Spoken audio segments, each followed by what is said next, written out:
Bonjour à toutes, bonjour à tous, c'est Raph, nous sommes le 26 décembre 2021, j'espère que vous avez passé d'excellentes fêtes de Noël et que vous passez un excellent week-end. Alors on se retrouve pour la deuxième vidéo, donc de ce week-end on va faire une petite récapitulation de ce qui s'est passé cette semaine sur le Dow Jones, on a eu une belle semaine, nos zones ont très bien réagi. Si vous avez déjà regardé ma première vidéo sur le DAX qui est déjà en ligne, vous avez vu qu'on a eu la zone 3 du DAX qui a bien réagi. Ici, on a une zone intermédiaire du Dow Jones qui a très bien réagi également. Et puis, vous verrez que sur le NAS, eh ben, ça a très bien réagi aussi. Voilà, on avait bien travaillé le week-end dernier. On va essayer de faire autant bien cette semaine, même si la semaine prochaine, il faudra quand même se méfier. C'est la semaine entre Noël et Nouvel An, peu de volume, peu d'intervenants sur les marchés. Alors voilà, allez pas vous mettre dans des positions difficiles. Moi personnellement, je vais pas ou très peu trader la semaine prochaine et pour bien se préparer à recommencer une nouvelle année en 2022 sur des bonnes bases et puis essayer de faire mieux que cette année, c'est toujours le but. Voilà, alors le Dow Jones en 4 heures. On a ouvert hop, sur cette bougie-là, d'accord, lundi minuit. Ouais, c'est dimanche minuit en fait, d'accord, la nuit de dimanche à lundi.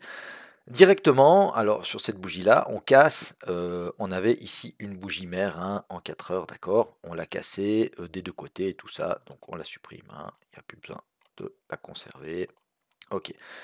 Notre zone intermédiaire, ici, on avait une zone intermédiaire intéressante, pourquoi? Parce qu'on avait le pivot mensuel, on l'a cassé, d'accord, afin d'alléger nos graphes, on va également la supprimer, d'accord, elle devient moins intéressante pour moi en tout cas.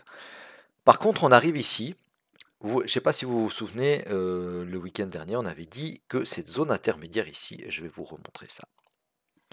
Cette zone intermédiaire ici, entre les zones 2 et 3, d'accord, nous surveillerons le pivot mensuel. Donc on avait cette petite zone là, d'accord, du pivot mensuel qu'on a cassé, on a vu ça. Et puis, et les 34 600 points. Ok, donc les 34 600 points, ils étaient ici, et c'est exactement ce qui a réagi. Pourquoi ça réagit? Et ça, c'est intéressant. Techniquement, c'est très intéressant.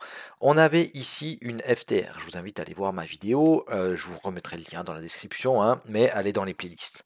Donc, on avait une FTR, d'accord. Donc, on a une amorce ici, d'accord, de mouvement haussier, d'accord. On avait un mouvement baissier.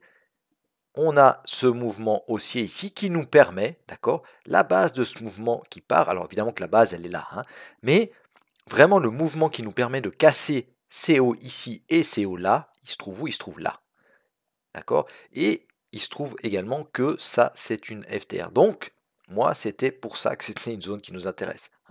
Les FTR c'est comme tout le reste, c'est comme les divers récits, c'est comme tout ça, ça se trade dans un contexte, et c'est vraiment ça qu'il faut comprendre, et c'est ça qui est le plus difficile à acquérir en trading.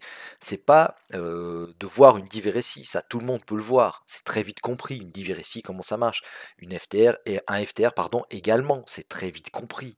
Hein. Euh, tous ces setups, ils sont vite compris. Mais par contre, les mettre dans le contexte, c'est ça qui prend du temps. Et c'est pour ça qu'on dit qu'on a besoin de temps et d'expérience en trading, de bouffer du graphe, comme on dit, de passer des heures sur ces graphes. C'est uniquement comme ça que ça viendra. Et je vous invite vraiment à le faire et à observer vos graphes le plus possible. Voilà donc. Ce mouvement ici nous a permis de casser ses précédents hauts et de relancer ici en 4 heures, d'inverser la loi de Dow qui était baissière à repasser haussière. D'accord? La base, elle était là. On revient ici dans ce mouvement. D'accord? On a en 4 heures, on a un pin bar. Ok? Si on descend en 1 heure, et ça c'était intéressant parce que, rappelez-vous, je vous ai montré tout à l'heure la div 15 minutes sur le DAX. Si on descend en 1 heure ici sur le Dow Jones, qu'est-ce qu'on avait? Eh ben, on avait une div également pile dans la zone. Alors, je peux faire apparaître la zone, ça va peut-être être plus clair pour vous.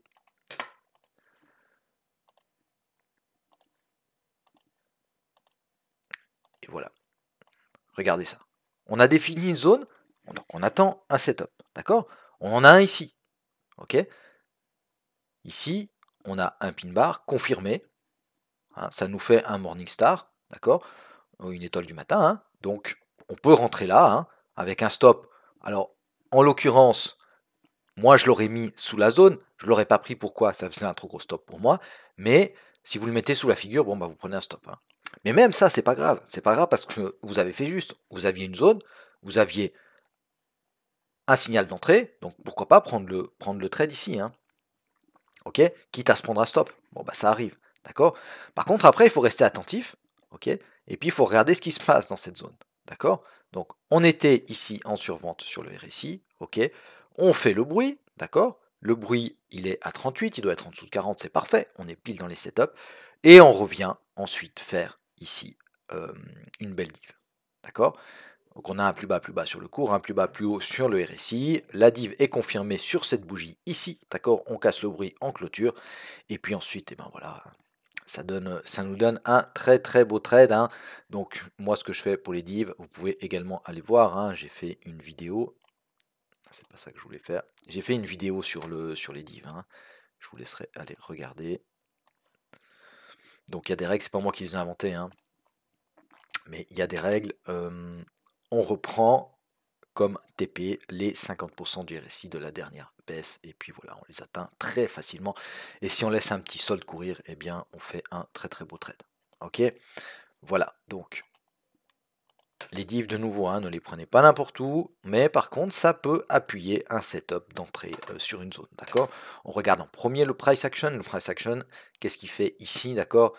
On est dans la zone, d'accord, on travaille un peu, on accumule pour remonter, et puis là, boum, on a le signal, clairement, hein, ok.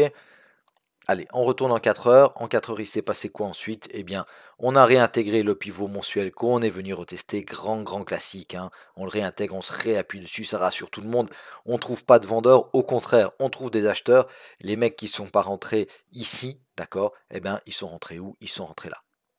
Ok, clairement, parce qu'on ne chasse pas le prix, d'accord, donc on laisse partir. Ensuite, on attend un petit reflux pour pouvoir profiter de la tendance, et puis il vient où? Il vient là, d'accord. Donc là, de nouveau, on descend dans les UT en 1 heure, en 15 minutes, on trouve un signal, boum, on rentre, et c'est parti, d'accord. Ensuite, on recasse à la hausse. La zone 2, hein, donc évidemment, quand on est ici, comme d'habitude, hein, la zone 2, on la met en résistance. Ok, qu'est-ce qui se passe? On galère quand même à la passer, hein, d'accord. Donc on accumule pour monter plus haut, d'accord. Ça aurait pu être une distribution aussi, hein, mais on a accumulé pour monter plus haut. Et puis donc voilà. Ensuite on la repasse. Évidemment, on est au-dessus, donc on la repasse en vert. Et puis là, bah, on verra bien ce que ça nous donnera la semaine prochaine, hein. On va pas beaucoup les bouger nos zones, hein, non plus, même pas du tout, hein, sur le Dow Jones, parce que ben voilà, elles sont bien, elles réagissent. Donc il y a pas de raison de les bouger. On va juste aller voir quand même ce qui s'est passé en hebdo. Voilà, donc en hebdo, allez, on va supprimer ça. En hebdo, on a ici, on est à l'intérieur d'une bougie mère hebdo, d'accord. Alors on a cette petite mèche là, je vous avais dit la semaine dernière, on la prendra pas en compte parce qu'on a cette petite mèche qui dépasse, ça me dérangeait un peu, mais par contre là, on a quand même une deuxième bougie qui ouvre et clôture à l'intérieur de cette bougie là, ok. Donc pour moi, ça devient quand même ici des niveaux qui sont intéressants, d'accord. Donc on va les noter, on va juste noter que c'est de l'hebdo pour se rappeler. Donc ça appuiera encore éventuellement nos zones. On va regarder tout ça tout à l'heure, hein. Donc hebdo, voilà. Donc on reste, vous voyez, très haussier. On n'a pas fait de plus bas, hein. Voilà, c'est depuis la crise du corona, on reste haussier. La loi de Dow, elle s'est jamais inversée. Ensuite, ouais, je voulais pas vous dire de bêtises, c'est bon. Alors en journalier, hop, on va juste remettre les points pivots, tac. Donc en journalier, hein, on a eu, comme sur les autres indices, hein, on a eu lundi qui était légèrement baissier, on vient sous le pivot mensuel, on réintègre avec force le pivot mensuel, on va directement rechercher la résistance 1 mensuelle du mois de décembre. Voilà, hein, on a eu quand même 3 belles bougies vertes, hein, et puis vous savez que ben, vendredi ça n'a pas coté, donc c'était le 24, hein, c'est pour ça qu'on a seulement 4 bougies cette semaine sur les indices américains. Ok, ensuite en 4 heures, comme je vous ai dit, il n'y a aucune surprise. Je vais juste retourner voir en journalier. J'ai pas vu si on avait... Non, c'est bon. Ok, alors en 4 heures, pardon, voilà. On garde exactement les mêmes zones, hein. On garde exactement les mêmes zones. Elles fonctionnent. Attention si on arrive sur les 36 000. Hein. D'accord, on a déjà bloqué 2 fois. Alors ça pourrait être le 1, 2 et à la troisième on casse tout. ça pourrait également retracer, d'accord? Donc on n'anticipe surtout pas. Vous voyez qu'à la fin de la séance de vendredi, ça c'était assez intéressant également, hein, de jeudi, pardon, à la fin de la séance de jeudi, on a eu un joli reflux quand même, hein. D'accord, on a eu un joli reflux quand même. Il y a des mecs qui se sont mis à vendre, ils se sont dit juste avant Noël, voilà, c'est peut-être dangereux de rester en position 3 jours sur les fêtes. Donc ils ont vendu et ça nous a provoqué un petit reflux. Maintenant, ça ne veut pas dire qu'on va tout redescendre, hein, mais on pourrait évidemment, vous voyez, en 1 heure, c'est assez évident. Enfin, évident. On pourrait venir se réappuyer par exemple ici, hein, sur la RAM, vous voyez que c'est un niveau qui réagit, hein, d'accord?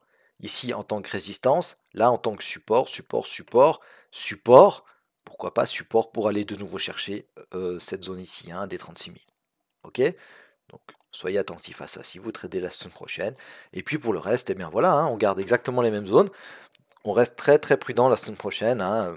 Mettez peut-être en place votre trading pour l'année prochaine. Je vous ai fait aussi une petite vidéo avec un cadeau, un fichier Excel, si ça peut vous servir. D'accord, c'est sur les indices. Si vous regardez mes vidéos, c'est que le trading indiciel vous intéresse. Donc demandez-moi le fichier Excel, je vous l'envoie avec plaisir, hein. La vidéo, elle est juste en dessous, hein. C'est une des dernières vidéos que j'ai faites. Donc voilà, allez voir ça. Et puis, je vous souhaite à tous et à toutes un excellent week-end. N'hésitez pas évidemment à vous abonner, à mettre un petit pouce bleu et puis à partager ma chaîne. Je vous remercie de m'avoir regardé jusqu'au bout. Et puis, je vous dis à la semaine prochaine. Salut à tous, bye bye.